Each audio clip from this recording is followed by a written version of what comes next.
Bravery is the choice to show up and listen to another person, be it a loved one or perceived foe, even when it's uncomfortable, painful, or the last thing you want to do. I have never been very good with confrontation. It made me uncomfortable and nervous. Mostly I try to avoid it at all costs, but if I do have to participate, I try my best to not hurt the other person's feelings, even at the expense of not speaking my truth. Through this class, I have realized my conflict style is a mixture of avoidance and accommodation. These styles are not healthy for me because by avoiding any kind of conflict, everybody loses, because no one is made aware of an issue, and therefore it cannot be addressed, and the possibility for a solution is gone. Then by being only concerned about others and not myself, I end up not getting what I need out of conflict, and I'm still left unhappy with the situation. My conflict styles, I think, come from how I grew up. My mother and father were not good with conflict. They actually had textbook definition of toxic conflicts.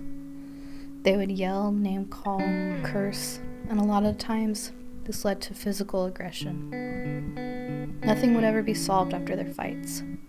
Seeing this, I took on this attitude that conflict is pointless, and it only has negative outcomes. Therefore, that's why I tended to avoid it. And I saw how upset my parents got, and I never wanted to make someone feel the way that they made each other feel. So that's why I tried to accommodate when there is conflict. My father left when I was 9 years old.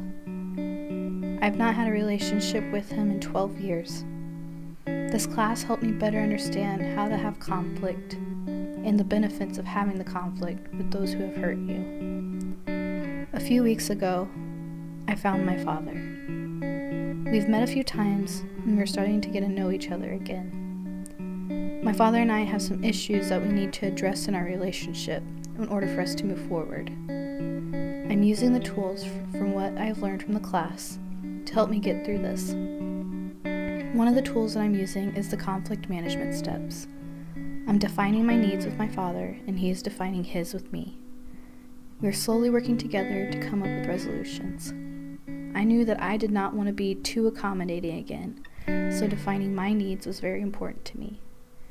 What helped make it less uncomfortable was also using the I and we language, rather than saying, well, you did X, Y, and Z, and you should have done whatever. Instead, I said, when this happened, it made me feel this way. I know you may not have meant for it to, but here's what you did, which caused me to feel that way. This is what I need from you. It's not perfect, and I'm surely bound to slip up. Also, the responsibility of having healthy conflict does not rely solely on me.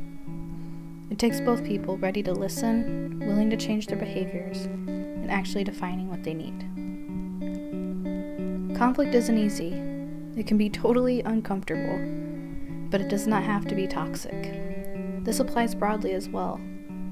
Right now, many people in the U.S. are dealing with conflicts arising from political disagreements.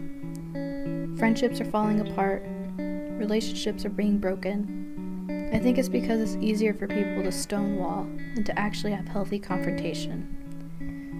If people realize they don't have to agree on everything, and they go through the conflict management steps, then maybe we can spend less time attacking each other and more time focusing on how to get what we all want and need.